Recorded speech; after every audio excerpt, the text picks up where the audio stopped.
So praise the Lord, जय मसीह की सबको। सो परमेश्वर के नाम की महिमा हो कि खुदा ने एक बार फिर से अपने पवित्र कदमों में बैठने के लिए हम सबको सौभाग्य समय दिया। परमेश्वर के नाम की महिमा हो। सो विषय में जाने से पहले आप हमारे चैनल जाने वचन की सच्चाई को सब्सक्राइब करें, बेल के आइकॉन को दबाएं ताकि जब भी कोई नया विषय लेकर आएँ तो उसका नोटिफिकेशन आपको तुरंत मिलता रहे। सो मेरे अजीज़ों, आज हम एक बहुत बड़ी जानकारी आपके तक रखना चाहते हैं। सो हम दो बातों को आज सीखेंगे। सबसे पहली बात सीखेंगे कि परमेश्वर का वचन हिंदी भाषा में क्यों हम तक लाने का उद्देश्य क्या था, क्या उद्देश्य था, समझ लो।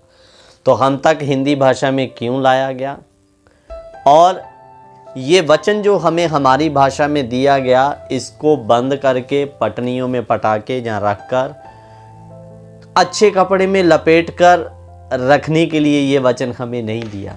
ये वचन हमारी भाषा में हमें इसलिए दिया गया कि हम इन वचनों के द्वारा अपने आप को पढ़कर जांचते हुए परमेश्वर के राज के लिए सिद्ध हो जाएं। सो हिंदी भाषा में क्यों, कब आया, इन सारी बातों की आज हम बातों को क्लियर करेंगे। सो मेरे प्यारों, सबसे पहले बात करते हैं कि जब रोमन कैथोलिक बहुत तेज़ी से बढ़ रहा था, तो जैसे आज हर एक के पास बाइबल है, वैसे हर एक के हाथ में बाइबल नहीं होती थी। सिर्फ उनके प्रीस्ट या जो फादर लोग होते थे, उन्हीं के पास ये पवित्र शास्त्र बाइबल होता था।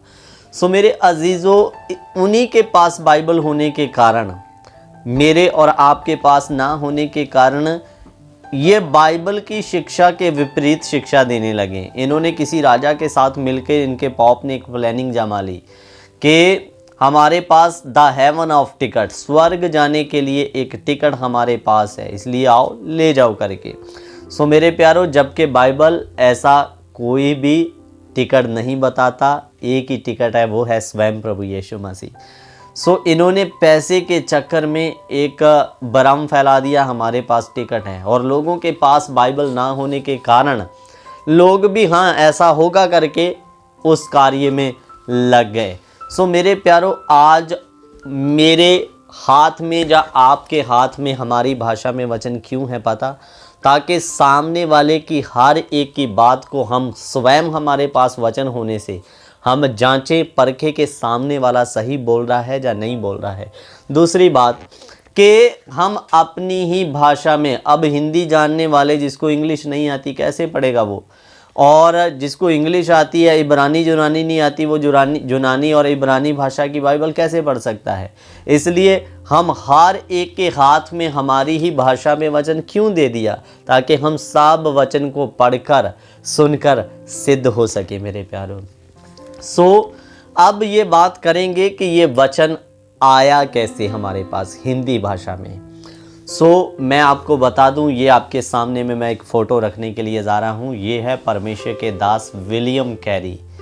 सो जो इंग्लैंड के किसी छोटे से गांव में इनका जन्म हुआ। सो लगभग 1793 या 90 या 93 के बीच में ये भारत कोलकाता में आए। सो अपने राज्य या अपने देश में ये 14 साल की उम्र में ये मोची का काम इन्होंने सीखना शुरू किया। इनके पिताजी ने इनको मोची के काम में डाला, और इनका जो जीवन था यारों दोस्तों के साथ इधर उधर की बातों में व्यस्त होता था।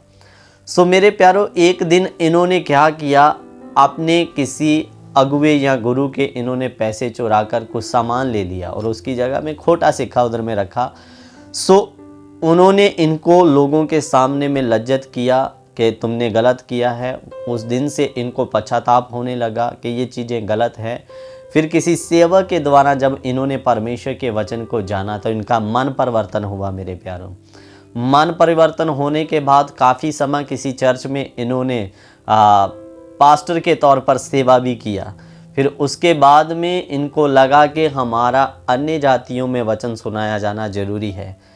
सो बाद में पता चला कि भारत देश एक ऐसा देश है यहाँ पर बाइबल या वचन किसी के पास है नहीं, या वहाँ प्रभु यीशु को ज़्यादातर लोग नहीं जानते।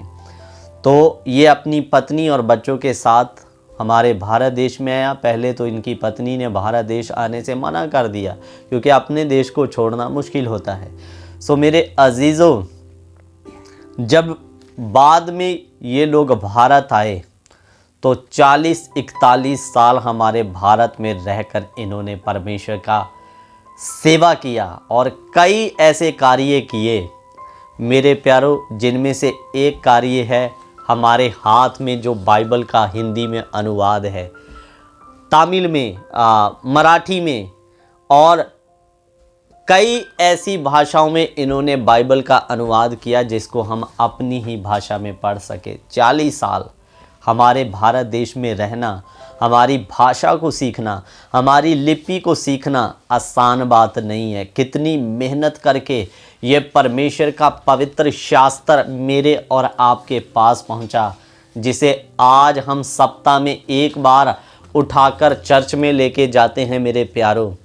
और इनका एक बेटा जिनकी मृत्यु हो गई, दफनाने के लिए कोई साथ में नहीं है, स्वयं इन्होंने खुद अपने बेटे को दफनाया।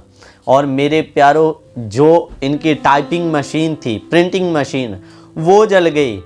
अब जिससे बाइबलें प्रिंट होनी है वही जल गया, तो थोड़ा इंसान के मन में नेगेटिव पॉइंट आते हैं। लेकिन इन्होंने हिम्मत नहीं हारी, तो भी अपने कार्य में लगे।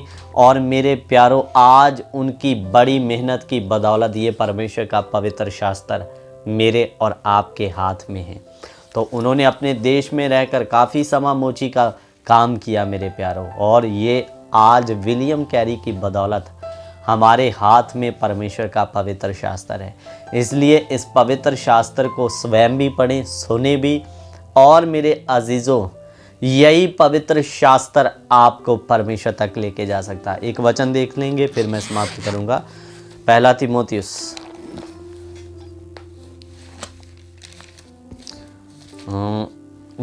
दूसरा तीमुथियुस उसका 3 अध्याय 16 वचन।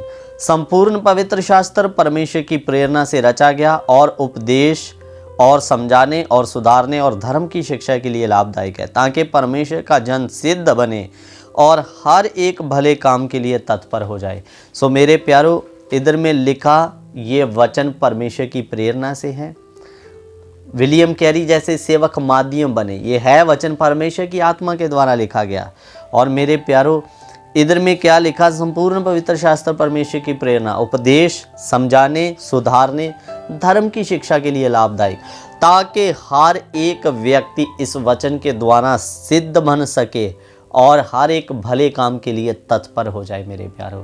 तो ये वचन एकमात्र ऐसा जरिया है जिसके द्वारा हम अपने जीवन को जांचते हुए सिद्ध हो सकते हैं। लेकिन दुख की बात, आज परिवार में 4 सदस्य हैं, तो चारों सदस्य के हाथों में आपको महंगे महंगे एंड्रॉयड फ़ोन मिल जाएंगे, लेकिन मेरे प्यारों ये 180 या 90 रुपए का पवित्र शास्त्र है। ये ऐसा कहने का मतलब क्यों? इस शास्त्र की तो कोई कीमत ही नहीं है, लेकिन ये एक प्रिंट होने के कारण कहने का मतलब हमें मात्र 180 या 190 या भी रेट हो सकता है, तो ज़्यादा से ज़्यादा 200, ताकि हम इस वचन को पढ़ के और अपनी ज़िंदगी को सिद्ध कर सकें। 10,000 का मोबाइल 4 सदस्य है तो चारों के पास होगा, लेकिन आज बहुत सारे घरों में पढ़ने लिखने वाले 4 या 5, लेकिन बाइबल एक ही सदस्य के पास होता। सो मेरे अजीज़ों, अगर हम विश्वासी हैं तो हर एक पढ़े लिखे हुए विश्वासी या घर के सदस्य के पास बाइबल होना जरूरी। दूसरी बात, होना जरूरी के साथ साथ आप उसको सप्ताह में, केवल बहुत सारे लोग ऐसे हैं जो सप्ताह में एक बार बाइबल उठाते हैं, बस जिस दिन संडे चर्च जाना, फिर उठाया, बाइबल से धूल वाल झाड़ा और चर्च में ले गए, और फिर चर्च से आकर वहीं उसको रख दिया और दोबारा इसकी तरफ देखना ही नहीं। ये सजाने के लिए नहीं दिया, पढ़ने के लिए दिया। इसको पढ़ें और ताकि आप सिद्ध हो सके। मैं दोबारा बोल के समाप्त करूंगा, ये बाइबल ऐसे ही हिंदी भाषा में आप तक नहीं पहुंचा, एक प्रभु का सेवक जिसका नाम विलियम कैरी, अपने राज्य में वो मोची का भी काम करते रहे, उनकी 40 साल की मेहनत सदका ये बाइबल आपके पास पहुंचा। बहुत सारी कठिनाइयों का उनको सामना करना पड़ा। एक एक करके बताऊं तो आपकी आंख से आंसू आ सकते हैं, जितनी मेहनत उन्होंने की। बाइबल के साथ साथ जो हमारे देश में एक प्रथा थी जिसको सती प्रथा, यानी कि पति मर गया तो उसकी पत्नी को जिंदा उसके साथ जला दिया जाता था, और इन्होंने उसका भी विरोध किया। और मेरे प्यारों, ऐसे कानून सरकार के द्वारा मिलकर बनाए गए और लोगों को इस सती प्रथा से भी आज़ाद किया गया। सो ये फ़ोटो आप वो देख सकते हैं कैसे लोग जिंदा औरत को मरे हुए पति के साथ मार देते थे, जला देते थे मेरे प्यारों। सो लास्ट बात, ये वचन पढ़ें, बड़ी मुश्किलें, मुसीबतें और मेहनत सदका ये वचन आपके पास आया है पढ़ने के लिए, ना कि इसको सजा कर रखने के लिए। सो परमेश्वर इस वचन के द्वारा, इस जानकारी के द्वारा आप सबको आशीष और बरकत दे। जय मसीह की। God bless you. Prabhu Ashish they.